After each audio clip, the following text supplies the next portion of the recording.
அன்புக்குரிய சகோதர சகோதரிகளே, நம் ஆண்டவர் இயேசு கிறிஸ்துவின் நாமத்தில் உங்களை வாழ்த்துகிறோம். நல்லா இருக்கீங்களா? மாதா தொலைக்காட்சி நேயர்களே, அன்பான பிள்ளைகளே, மாதா தொலைக்காட்சி நேயர்களே, கடந்த பல வாரங்களாய் பரலோக ராஜ்யத்தை குறித்து நாம் தியானித்துக் கொண்டிருக்கிறோம். கடந்த வாரம் குறிப்பாக நாம் ஒன்று தியானித்தோம்.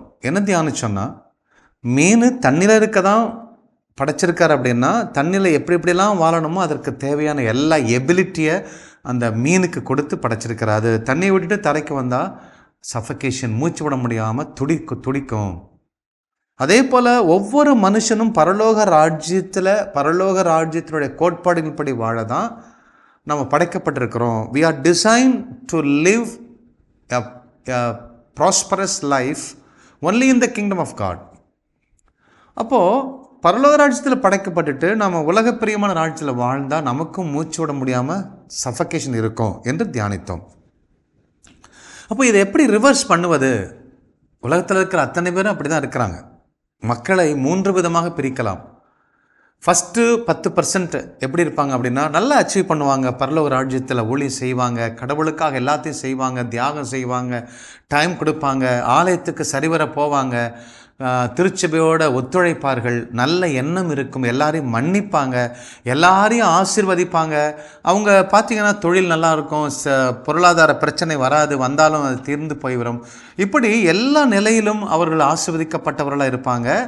அந்த முதல் 10 விழுக்காடு, 100 பேர் இருக்காங்கன்னா ஒரு 10 பேர் இப்படி பரலோக ராஜ்யத்துக்கு சார்பாக கடவுள் சொல்கிறத கேட்டுட்டு, கடவுள் சொன்னால் தான் இந்த குடும்பம் எல்லாம் செய்வாங்க, மற்றபடி கடவுள் சொல்லாத செய்ய மாட்டாங்க. அப்படி வாழக்கூடிய வெற்றியாளர்கள், அச்சீவர்ஸ், சக்ஸஸை பெற்றுக்கொள்ளக்கூடிய பிள்ளைங்க, வின்னர்ஸ் என்று சொல்ல வேண்டும், ஒரு 10 விழுக்காடு தான் இருக்கிறாங்க.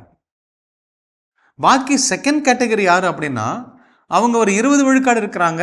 எப்படி இவங்க இப்படி ஜெயிக்கிறாங்க, எப்படி இந்த குடும்பம் நல்லா இருக்கு பார்த்தியா, இவங்கெல்லாம் கோயிலுக்கு போகிறாங்கப்பா, நல்லா ஜெபிக்கிறாங்கப்பா, அவங்க நேர்மையாக இருக்காங்கப்பா, நல்லா உழைக்கிறாங்கப்பா அப்படின்னு சொல்லி இதை அட்மையர் பண்ணி அவங்களுக்கு ஏதோ ஒரு ஹெல்ப்பராக இப்படி இருந்துக்கிட்டு இப்படியே வெளிப்புறத்திலே அப்படியே இருந்துட்டு போகக்கூடியவங்க ஒரு 20 விழுக்காடு இருக்கிறாங்க.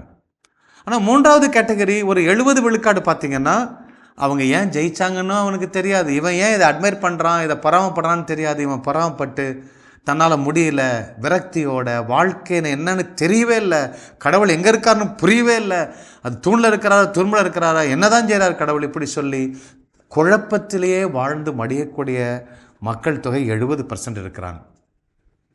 அன்பான சகோதர சகோதரிகளே, நம்ம எப்பொழுதுமே என்ன செய்கிறோன்னா, ஒரு பிரச்சனை ஒரு இதுன்னா உடனே என்ன செய்கிறோன்னா, நம்ம உலகத்தை பார்க்குறோம், பிறரை ப்ளேம் பண்ணுறோம், அரசியல் சரியில்லை, உலகம் சரியில்லை, அல்லது திருச்சபை சரியில்லை, குருக்கள் சரியில்லை, எங்கள் அப்பா சரியில்லை, தாத்தா சரியில்லை, அவரே ஏமாந்துட்டார் அப்படின்னு சொல்லிட்டு இருப்போம்.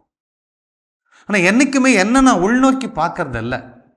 நான் இப்போ கண்ணாடியில் போய் பார்க்குறேன், என்னுடைய உருவம் தெரியுது, அந்த உருவத்துக்குள்ளே நான் எப்படி இருக்கேங்கன்னு உள்நோக்கி பார்க்கணும். I should see myself from outside. I should see my inward man. நான் யார்? ஆரைக்கராஜுங்கிறவன். கடவுள் என்ன செய்கிறாருன்னா, அந்த இன்வர்ட் மேனுக்கு தான் அட்ரஸ் பண்ணுறாரு, உள்ளுக்குள்ளே இருக்கிற அந்த வல்லமையுள்ள ஆரைக்கராஜுக்கு தான் அட்ரஸ் பண்ணுறாரு. கிதியோனை பார்த்தோம் கடந்த வாரம். அப்போது நம்ம உள்ளுக்குள்ளே, வெளியிலேருந்து உள்ளுக்குள்ளே நான் யார், எப்பேற்பட்டவன், எப்படி படைக்கப்பட்டவன் பார்க்கும்பொழுது தான் அங்கே அழகு தெரியும். அங்கே ரத்தினம் இருக்கும், அங்கே ப்ரெஷியஸ் டைமண்ட் இருக்கும், ஸ்டோன் இருக்கும், அங்கே தங்கம் இருக்கும், வைரம் இருக்கும், நல்ல நீதி இருக்கும், நேர்மை இருக்கும், ஒரு வீரம் இருக்கும், மகிழ்ச்சி இருக்கும், சந்தோஷம் இருக்கும். அப்பேற்பட்ட ஒரு பண்புகள் அங்கே அழகழகாக நீங்கள் பார்க்க முடியும். உங்களை வெளியிலேருந்து உங்களை நீங்கள் உள்நோக்கி பார்த்தீங்கன்னா, அப்படியே பார்க்கும்பொழுது அங்கே பாம்பு இருக்கும், பூரா இருக்கும், தவளை இருக்கும், எலி இருக்கும், நாத்தம் எடுத்து தான் அங்கே இருக்கும், விஷம் உள்ளதான் அங்கே இருக்கும். அப்போது இந்த பரலோக ராஜ்யத்துக்கு போகணுன்னா இந்த பாம்பு, எலி, பூரா, கற்பாம்பூச்சி, பெருச்சாலி இதெல்லாம் அடித்து நொறுக்கணும், அவ்வளோதான். அடித்து நொறுக்கிட்டோம்னா ஆட்டோமேட்டிக்காக அங்கே உள்ளே இருக்கிற அந்த ரத்தினம், பரிசுத்தம், நீதி, நேர்மை, வைராக்கியம், விசுவாசம், ஜெயம், இதெல்லாம் பாருங்கள், ஆட்டோமேட்டிக்காக இட் வில் பி ரீகிண்டில்டு. அப்போது அது உற்சாகப்படுத்தப்படும் பாருங்க, அதெல்லாம் ஆட்டோமேட்டிக்காக ஃபயர் ஆகிடும். அருமையான ஒரு மனுஷனாக வாழ முடியும். தானியேல் 3 முறை ஜெபிச்சார், அவருக்கு பாம்பு இல்லையா, எலி இல்லையா, எல்லாம் இருந்துச்சு. யோசேப்பு பாருங்க, பாவம் செய்ய சூழல் இருந்தாலும் பாவம் செய்யலை, போத்திபாராவின் மனைவியோட.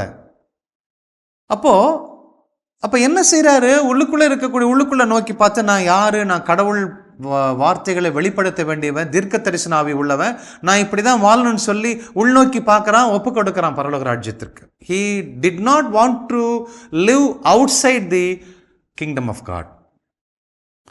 அன்பான சகோதர சகோதரிகளே, ஆண்டவர் இயேசு கிறிஸ்து கொஞ்சம் கூட இந்த உலக ராஜ்யத்தில் வாழலை. என்னுடைய ராஜ்யம் பரலோக ராஜ்யம் அப்படிங்கிறார். அப்போ நம்ம என்ன செய்யணும்? அன்பான சகோதர சகோதரிகளே, நம்ம இந்த பாம்பு, நமக்குள்ள இருக்கக்கூடிய தீமைகளை அழிக்கணும். நமக்கு இன்னைக்கு வாழ்க்கையில் பயம் பயம் பயம், எல்லாத்துக்கும் பயம், எதுக்கெடுத்தாலும் பயம். எக்ஸாம்னா பயம், பெற்றோர்கள்னா பயம், அல்லது நண்பர்னா பயம், டீச்சர்ஸ்னா பயம், யாருனாலும் பயம். தவளை, பாம்பு, பூரா எல்லாத்துக்கும் பயம். இருள்னா பயம், ஒளினா பயம், எல்லாவற்றுக்கும் பயம். இருளில் வாழ்ந்து கொண்டிருந்தால் பயம்தான் இருக்கும். பயத்துக்கு எத்தனையோ காரணம் சொன்னாலும் 3 முக்கியமான காரணிகள் இருக்கு பாருங்க. ஒன்று, நீங்கள் ஆசைப்படுறது கிடைக்கலன்னா உங்களுக்கு பயம் வந்துடும். ஒரு ஐஃபோன் கேட்குறீங்க, அப்பா வாங்கி கொடுக்குறீங்க, அதெல்லாம் முடியாதுன்னு சொல்கிறாரு, ஐயோ கிடைக்காது போட்டு அவ்வளோதான் பயம். நான் ஒரு பொண்ணை லவ் பண்ணுறேன், அந்த பொண்ணு சீண்டவே மாட்டேங்கிறா, ஐயோ அந்த அழகான பொண்ணு எனக்கு கிடைக்கலன்னா பயம். Anxiety, fear. அப்போது நம்ம ஆசைப்படுறது கிடைக்கலன்னா பயம் வருது. இந்த பயத்துக்கெல்லாம் பேய் பிசாசுலாம் போய் துரத்திட்டு இருக்க வேண்டிய அவசியம் இல்லை. இது இங்கிருந்து தான் பார்க்கணும். அதனால தான் வெளியிலிருந்து உள்நோக்கி உங்களை பார்க்க வேண்டும். அப்போ இந்த பயம் பார்த்தீங்கன்னா, ஒன்று ஆசைப்படுறது கிடைக்கலன்னா பயம் வரும் பாருங்க. டிசையர், என்னுடைய பேஷன் அது நிறைவேறலன்னா பயம். குழந்தைங்கிற குழந்தை கிடைக்கலன்னா பயம். அப்போது ரெண்டாவது பாருங்க, நமக்குள்ள பாம்பு பார்த்தா, பூரானை பார்த்தா அப்படியே ஐயோ தாங்க முடியல அப்படின்னு உடம்பெல்லாம் நெளியும். இன்டாலரன்ஸ், சகிப்புத்தன்மை குறைஞ்சா நமக்கு பயம் வரும். அப்போது நமக்குள்ள அந்த சகிப்புத்தன்மை, அதை எதிர்நோக்கக்கூடிய அந்த கரேஜ், அந்த தைரியம் ஆஃப் ஆகி சகிப்புத்தன்மை குறையும் பொழுது நமக்கு பயம் வருகிறது. அல்லது தாயின் கர்ப்பப்பையில் இருக்கும் பொழுது அப்பா அம்மாக்குள்ள சண்டை, அல்லது அவமானம், வேதனை, அவங்க செஞ்ச பாவங்கள், அல்லது ராங் டெசிஷன்ஸ், இப்படி பல்வேறு காரணங்களால் நம்ம அந்த சிறு வயதில் கர்ப்பப்பையில் வயிற்றுக்குள்ளே இருக்கும்போது ஏற்படக்கூடிய இம்பேக்ட், ஜெனரிக் ரீசன் என்று சொல்லுகிறோம். அப்போது இதெல்லாம் பாருங்களேன், இதிலேருந்து எல்லாத்திலும் விடுதலை பெற முடியும். இல்லை அதெல்லாம் திருத்த முடியாது அப்படிலாம் சொல்ல முடியாது அன்பான சகோதர சகோதரிகளே. அப்போ இந்த பயத்திலிருந்து, இந்த உலகப்பிரியமான விரக்தியிலிருந்து, தோல்வியிலிருந்து நம்ம வாழணும்னா 3 முக்கியமான ஒரு காரணிகளை நான் சொல்லி இந்த நாளைக்கு நிறைவு செய்வோம். நம்பர் 1, அன்பான சகோதர சகோதரிகளே, வாழ்க்கையில் வெற்றி பெற வேண்டும். நான் வெற்றி பெற விளையாடுவேன், தோற்று போக்கூடாங்கிறத விளையாட மாட்டேன். நான் தோற்று போடான்னு விளையாடுறது வேஸ்ட்டு. நான் வெற்றி பெறணும். அப்போது வெற்றி பெறணும்னு நம்ம வாழ்க்கையில் முடிவு பண்ணிட்டோம்னா நம்ம என்ன செய்யணும்? 1, we should identify your potentials. இன்னைக்கு தோல்விக்கு main reason lack of self identity. நான் யாருன்னு தெரியாமல் வாழ்ந்துட்டே இருக்கேன் பாருங்க, அதான் பிரச்சனை. நான் ஒரு அமெரிக்காவிலேருந்து ஒரு மிஷின் வாங்கிட்டு வந்துட்டேன். அந்த மிஷினுக்குடைய பர்பஸ் என்னன்னு தெரியல, எப்படி யூஸ் பண்ணணும்னு தெரியவே இல்லை. அப்படின்னா அந்த மிஷின் 1 கோடி ரூபா கொடுத்து வாங்கிட்டு வந்து என்ன பிரயோஜனம்? எனக்குள்ள எல்லாம் என்னென்ன எபிலிட்டி இருக்குன்னு தெரியாது. அதனால் ஆனால் நான் ஒரு பெரிய ஆள் அப்படின்னு சும்மா பாவலாக காட்டிக்கிட்டு எனக்குள்ள இருக்கக்கூடிய அந்த திறமைகளை யூஸ் பண்ணாமல் வாழ்ந்தேன்னா என்னையே நான் அபியூஸ் பண்ணுறேன்னு அர்த்தம். யூஸ் பண்ணாமல் இக்னோரன்ஸ்னால. எதுக்காக படைக்கப்படணும் அதை நான் ஒழுங்காக சரியாக ஒப்பு கொடுக்கலன்னு அர்த்தம். ஸோ பொட்டன்ஷியல் அப்படிங்கிறது உங்களுக்குள்ளே இருக்கக்கூடிய ஆற்றல், உங்களுக்குள்ளே இருக்கக்கூடிய மறைந்திருக்கிற ஆற்றல், அன்டாப்டு எனர்ஜி, அன்லீஸ்டு எனர்ஜி, அல்லது டார்மெண்ட் பவர், ஸ்டோர்டு பவர் உங்களுக்குள்ள. போன வாரம் நான் அதை செஞ்சேன், 30 வயசு வரைக்கும் நான் அதை பிஸ்னஸ் பண்ணேன், அது இல்லை. யூஸ் பண்ண எனர்ஜி பற்றி நான் சொல்லலை. இதுவரை உனக்கு தெரியாமல் உனக்குள்ள மறைந்திருக்கக்கூடிய டார்மெண்ட் எபிலிட்டி, அதை பற்றி நான் பேசிக்கொண்டிருக்கிறேன். உங்களுக்குள்ளே இருக்கிற ஆற்றல் அது கடவுள் கொடுத்த ஆற்றல். அதனால தான் சொல்கிறார்ல, இந்த லோக்கலில் டிசைபிள்கிட்ட சொன்னாவே அவங்க தடுத்து நிறுத்திருப்பாங்க அப்படிங்கிறாரு. இப்போ விண்ணகத்திற்காக, விண்ணக சித்தத்தை நிறைவேற்றுவதற்காக ஒருத்தனை கடவுள் டிசைன் பண்ணுறான்னா அதில் அத்தனை ஆசீர்வாதங்களை வைத்து தான் செய்கிறாரு. எபிலிட்டிங்கிறது உங்களுக்குள்ளே இருக்குது. ஸோ 3 காரியங்கள் சொன்னேன்: எபிலிட்டி, மோட்டிவேஷன் அண்ட் ஆட்டிடியூட். அப்போது திறமை அப்படிங்கிறது உங்களுக்குள்ளே நிறைய கொட்டி வச்சிருக்கிறார். அதை கண்டுபிடிங்க, அதை யூஸ் பண்ணுங்க. கண்டுபிடிக்க கூட தேவையில்லை, யூஸ் பண்ண ஆரம்பிச்சிருங்க. இது முடியும்னு சொல்லி ஜஸ்ட் போங்க, முடியும். ஏனென்றால் பரலோக ராஜ்யத்தினுடைய சிட்டிசன்ஷிப் வாங்கியிருக்கீங்க.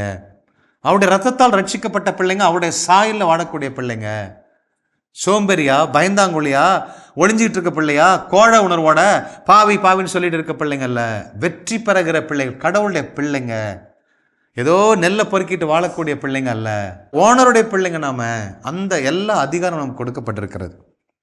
அன்பான சகோதர சகோதரிகளே, ஒரு காரை ஒருத்தன் தயார் பண்ணுறான்னா அந்த காருக்கு நல்லா பெர்ஃபார்ம் பண்ணால் தான் அவனை விற்க முடியும். அப்போ ஒரு காரை ஒரு கம்பெனி மேனுஃபேக்சர் பண்ணுறாங்கன்னா அந்த காருக்கு தேவையான அத்தனை எபிலிட்டி, ஸ்டெபிலிட்டி, ஃபெசிலிட்டிஸ் அத்தனையும் கொடுத்து தான் அனுப்புகிறான். 4 வீல் வேணால் 4 wheel, steering, clutches, brake, safety items எல்லாத்தையும் கொடுக்குறான். மைலேஜ் எல்லாம் அழகாக டிசைன் எல்லாத்தையும் பண்ணி கொடுக்குறான். அப்போது ஒரு காருக்காரனே தன்னுடைய ப்ராடக்ட் நல்லா பெர்ஃபார்ம் பண்ணாதான் எனக்கு மார்க்கெட் இருக்குது அப்படின்னு சொல்லி அந்த காருக்குள்ள அத்தனை ஆசீர்வாதங்களை வைத்து தான் வெளியில் விடுறான். நீங்களும் உங்கள் கர்ப்பப்பையிலிருந்து உங்கள் தாய் வயிற்றில் உருவாக்கும் பொழுது கடவுள் ஒரு சித்தத்தோடு தான், ஒரு இன்டென்ஷனோடு தான் உங்களை படைச்சாரு. அதை நிறைவேற்றுவதற்கு தேவையான அத்தனை ஆற்றலும் உங்களுக்குள்ளே வைத்து தான் இந்த உலகத்துக்குள்ளே வெளில கொண்டு வராரு. எனக்கு படிக்க வராது, எனக்கு அதை பேச தெரியாது, என்னால் உயர முடியாது, வளர முடியாது, செழிக்க முடியாது சொல்லாதீங்க. நீங்கள் வேற ஒரு ராஜ்யத்தில் வாழ்ந்துட்டுருக்கீங்க. அன்பான சகோதர சகோதரிகளே, அப்போ உங்களுக்குள்ளே இருக்கிற பொட்டன்ஷியல்ஸ் அது மாபெரும் வல்லமை. கிதியோன் பயந்துக்கிட்டு இருந்தார். போய் மிகப்பெரிய கொடூரமான எதிரிகளை அழிக்கும்படி கிதியோனை ஆண்டவர் ரீகிண்டல் பண்ணாரே, நான் இருக்கிற பலத்தோட போ, நீ ஜெயிப்ப, உனக்குள்ளே இருக்கிறது நான் ஜெயிப்படான்னு சொன்னார். போய் மிகப்பெரிய ஒரு வெற்றியை பெற்றார் கிதியோன். அன்பான சகோதர சகோதரிகளே, ஆகவே உங்களுக்குள்ளே இருக்கிற ஆற்றல் அப்படிங்கிறது how we do. ஒரு இன்னைக்கு கேம் விளையாடணுன்னா அந்த கேமை எப்படி ஜெயிக்கிற மாதிரி விளையாடுறது, அதான் திறமை. திறமை என்பது இந்த நான் இங்கேருந்து போகணும், திருச்சிக்கு போகணும், எப்படி எக்கனாமிக்கலாக போகலாம், செலவு கம்மி பண்ணி போகலாம், அதான் திறமை. பஸ்ஸில் போகிறதா, காரில் போகிறதா, இதெல்லாம் பாருங்கள் எபிலிட்டி. மோட்டிவேஷன் அடுத்தது. நம்ம வாழ்க்கையில் வெற்றி பெறணும், நமக்கு motivations very very important. Motivation is very important factor of our life. அப்போ மோட்டிவேஷன் அப்படிங்கிறது it is a power, it is a mental power, it is a psychological power that motivates all your organism into an action towards achievement of the purpose of God. அப்போ கடவுள் என்ன நோக்கத்திற்காக நிறைவேற்றினாரோ அதை நிறைவேற்றுவதற்கு உங்கள் உறுப்புகளை, உங்கள் ஆவி, ஆத்மாவை, மூல சிந்தனைகளை, உணர்வுகளை, உணர்ச்சிகளை, சந்தோஷத்தை, மகிழ்ச்சி எல்லாத்தையும் நெருப்பு போட்டு ஏற்றி விடும், மோட்டிவேட் பண்ணும்.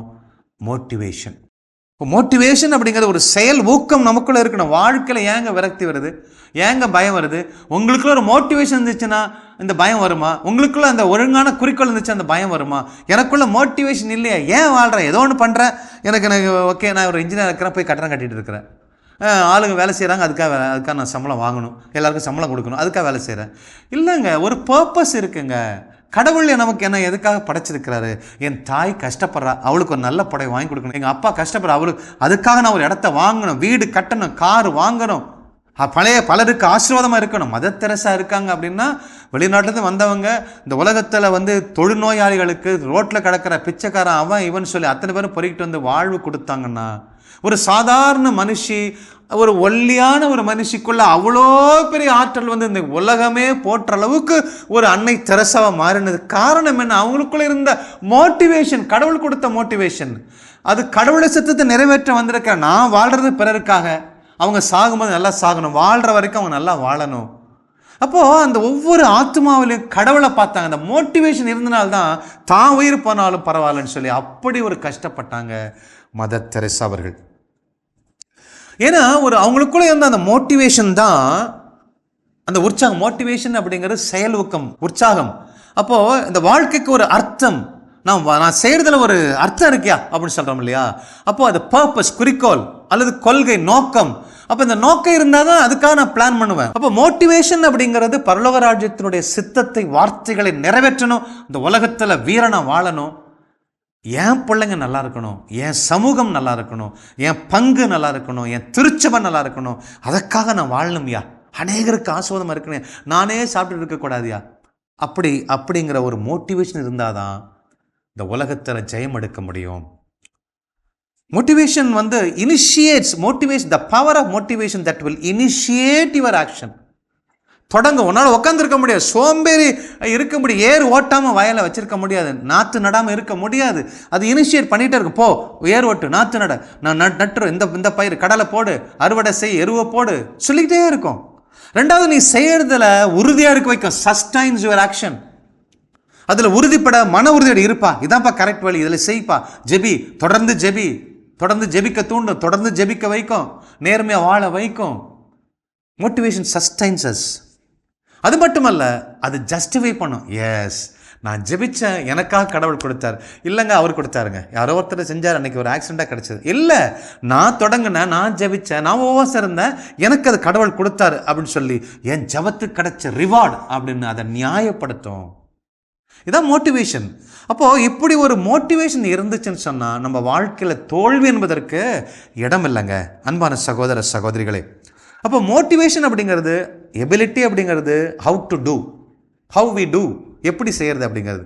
மோட்டிவேஷன் அப்படிங்கிறது ஒய் ஐ டூ, நான் ஏன் இதை பண்ணணும், நான் ஏன் இந்த உலகத்தில் வாழணும், நான் ஏன் என் பொண்ணோட வாழணும், நான் ஏன் புருஷனோட வாழணும், ஏன் என் பிள்ளைகளுக்காக உழைக்கணும்.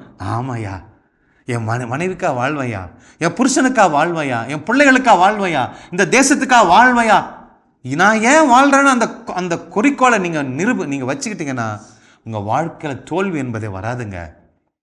மூன்றாவதாக ஆட்டிடியூட், பண்புகள். பரலோக ராஜ்யத்தில் மிக மேன்மையாய் கருதுவது நம்மளுடைய பண்பு. எப்படியாவது செய்யலாங்கல்ல. ஆட்டிடியூட் அப்படிங்கிறது ஹவு வெல் வி டூ, எந்த அளவுக்கு சிறப்பாக நேர்மையான முறையில், நேர்த்தியான முறையில் நம்ம வாழணும், கடவுளுக்காக வாழணும், உண்மை உத்தமாக வாழணும். எனக்கு திறமை இருக்குது, நிறைய மார்க் வாங்கிட்டேன், அல்லது எனக்கு மோட்டிவேஷன் இருக்குது, நான் எப்படியாவது வீடு வாங்கணும், எல்லாம் மோட்டிவேஷன் கரெக்டாக நல்லா தான் இருக்குது, இது வரைக்கும் ஒழுங்காக தான் வந்துச்சு, ஆனால் என்னுடைய பண்புகள் சரியில்லை. நான் ஒரு ஐஏஎஸ் ஆஃபீஸர் ஆகிட்டேன், அல்லது ஒரு தாசில்தார் ஆகிட்டேன், பட்டாவை எல்லா புறம்போக்கெல்லாம் பட்டா கொடுத்து நான் பாட்டு லஞ்சம் வாங்கிட்டு இருந்தேன்னா, என்ன மாதிரி ஒரு மோசமான தாசில்தார் இந்த உலகத்தில் இல்லை. நான் லஞ்சம் வாங்கி வீடை கட்டுறேன், கரப்ஷன் அடிக்கிறேன், நான் வாங்குகிற காசுக்கு வேலை சரியாக பில்டிங் கட்டலை, என்ன மாதிரி மோசமான இன்ஜினியர் இந்த உலகத்தில் இல்லை. பண்புகள் ரொம்ப ரொம்ப முக்கியம் பாருங்கள். Attitude is very very very very important. நம்முடைய பண்புகள் ரொம்ப ரொம்ப முக்கியம். The way you think is very important than the way you do. இப்போ மைண்டில் நான் தப்பு செய்ய மாட்டேன், நம்ம மைண்டில் ஏற்றிட்டோன்னு சொன்னால் கண்டிப்பாக தப்பு செய்ய மாட்டோம். அன்பான சகோதர சகோதரிகளே, நல்ல பண்புகள் ரொம்ப ரொம்ப தேவை.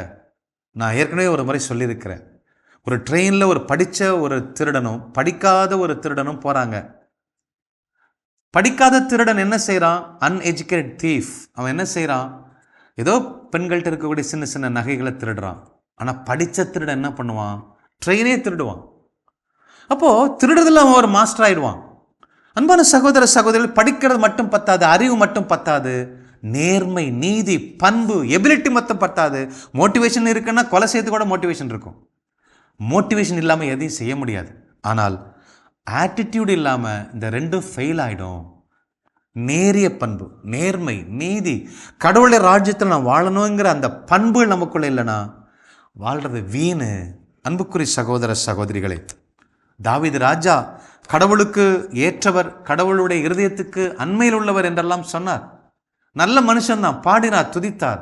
ஆனால் இன்னொருத்தருடைய மனைவியோடு தவறு செய்யும்போது அதை கடவுள் கண்டித்தார். ஏனென்றால் பரலோக ராஜ்யத்தில் எப்படியாவது செய்யணும், நிறையா ப்ரொடக்ஷன் பண்ணணும், வேக வேகமாக நம்ம பெர்ஃபார்மன்ஸ் பண்ணணும் பங்கில், அப்படிங்கிறது அல்ல.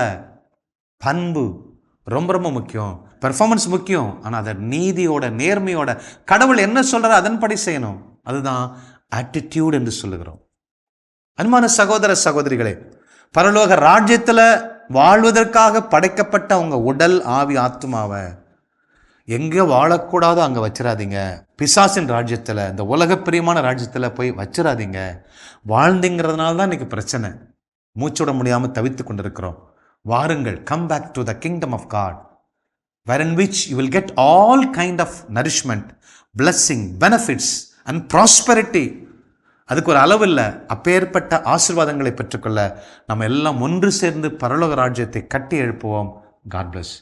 கிறிஸ்து இயேசுவில் என் அன்புக்குரியவர்களே, நம்முடைய வாழ்க்கையில் நிறைய முறை நம்ம ஒரு சிலருடைய வாழ்க்கையை பார்ப்போம். அதை எப்படி இவங்களால் இப்படி வாழ முடியுது, இவ்வளோ நல்லா இருக்காங்களே அப்படின்னு சொல்லிட்டு அட்மையர் பண்ணுவோம். அந்த அட்மிரேஷனோட நிறுத்திக்குவோம். ஸோ அந்த வெற்றி பெற்றவர்கள் ஒரு 10%, இந்த அட்மைரர்ஸ் ஒரு 20% என்று சொன்னார்கள். மிச்சம் 70% அதில் பொறாமப்படலாம், அல்லது எனக்கு என்ன அப்படின்னு வாழலாம், என்னத்துக்கோ அப்படின்னு சொல்லி இந்த உலகத்துக்காகவே வாழ்ந்து மடிந்து போகிறார்கள் என்று சொல்லி தான் இந்த நாளின் செய்தி துவங்கியது. இன்னைக்கு நம்ம எப்படிப்பட்ட ஒரு கேட்டகரியில் நம்ம இருக்கோம் அப்படிங்கிறத நாம் இன்னைக்கு ஆராய்ச்சி பண்ண வேண்டும், உணர்ந்து கொள்ள வேண்டும். இல்லை நிறைய தடவை இறை வசனம் கேட்கிறோம், திருப்பலிக்கு போகிறோம், இல்லை ஜெபம் செய்கிறோம், ஆனால் நம்ம வாழ்க்கையை தொடர்ந்து அந்த ஸ்டைல்லையே நம்ம வாழ்ந்துட்டு இருக்கோம். இது வரைக்கும் எப்படி வாழ்ந்தோமோ அப்படியே தான் வாழ்ந்து கொண்டிருக்கிறோம். அந்த வாழ்க்கையை மாற்ற நமக்கு துணிவும் இல்லை, மனதும் இல்லை. அந்த கம்ஃபர்ட் ஜோனை விட்டு வெளியே வர்றதுக்கு நம்ம மனசே இல்லை.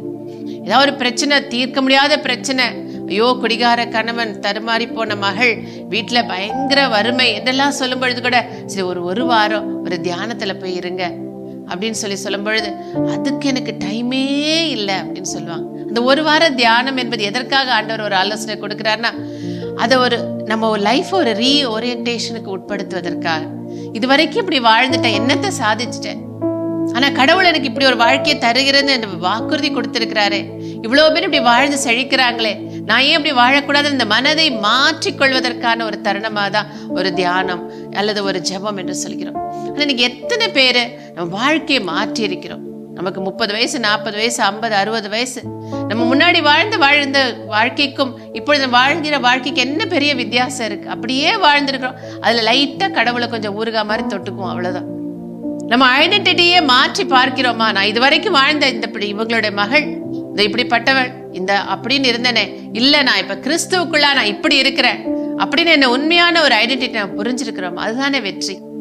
கடவுளுக்குள்ள நான் யாரு, கடவுள் என்னை என்னவா படைத்து வைத்திருக்கிறார் அப்படிங்கிறத புரியாததுனால அந்த லேக் ஆஃப் ஐடென்டிட்டி தான் நமக்குள்ள பயம், தயக்கம், ஒரு சந்தேக புத்தி, மற்றவங்க எல்லாரையும் ஒரு சந்தேகத்தோட பார்ப்பது, இந்த உலகத்தை ஒரு பயத்தோடு பார்ப்பது எல்லாம்.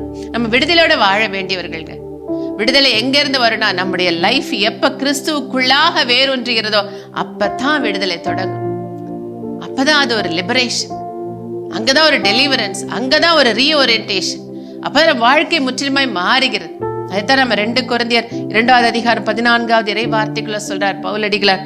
கிறிஸ்துவோடு இணைந்து வாழும் எங்களை கடவுள் கிறிஸ்துவின் வெற்றி பவனியில் பங்கு கொள்ள செய்து எங்கள் வழியாய் தம்மை பற்றி யாவரும் அறிய செய்கிறார் அப்படின்னு சொல்லி, கிறிஸ்துவுக்குள் வெற்றி வாழ்க்கை என்று சொல்லி அது எழுதப்பட்டிருக்கிறது. இதுதாங்க ரியல் ஒரு சக்சஸ். நம்ம யாருன்னு புரிஞ்சு, கிறிஸ்துவுக்குள்ளா நான் யாரு, கிறிஸ்துவுக்குள்ளா நம்ம முன்குறித்து வைத்தாரே யாரு, எதற்காக என்பதை புரிந்து கொள்வது. அமர்வோம். இது ஒரு நாள்ல, இந்த ஒரு நிமிஷத்துல இல்ல, வாழ்க்கையை ஒப்பு கொடுங்க, தொடர்ந்து ஒப்பு கொடுங்க. ஆண்டவரே, நீர் எனக்குன்னு வச்சிருக்கிற அந்த நான் யார் அப்படிங்கிறத புரிந்து கொள்ள என் கண்களை திறந்து விடுங்க அப்படின்னு சொல்லுங்க. அப்படி கிறிஸ்துவோடு வாழும் வாழ்க்கை அது ஒரு வெற்றி பவனி. பாருங்கள், அதை உணர்ந்து பாடி அப்படியாக வாழ துவங்குவோம். கடவுள் கரம் பற்றி நடப்போம். கரங்களை தட்டி, கிறிஸ்துவுக்குள் நான் வாழ்ந்தா எனக்கு வெற்றி தான். கிறிஸ்துவை பிரிந்து இந்த உலகத்தோடு வாழ்வது அது நமக்கு என்ன பணத்தை கொடுத்தாலும் சரி ஒண்ணுமே இல்லைங்க. சந்தோஷம், சமாதானம் நமக்கு கிடையாதுங்க. அது ரியல் லைஃப் கிடையாது. கிறிஸ்துவுக்குள் வாழும் எனக்கு எப்போதும் வெற்றி உண்டு. கிறிஸ்துவுக்குள் வாழும் எனக்கு எப்போதும் வெற்றி உண்டு. வெற்றி உண்டு, வெற்றி உண்டு, வெற்றி உண்டு, எனக்கு வெற்றி உண்டு, வெற்றி உண்டு, வெற்றி உண்டு, வெற்றி உண்டு, வெற்றி உண்டு, வெற்றி உண்டு, நமக்கு வெற்றி உண்டு, வெற்றி உண்டு, வெற்றி உண்டு. கிறிஸ்துவுக்குள் வாழும் எனக்கு எப்போதும் வெற்றி உண்டு.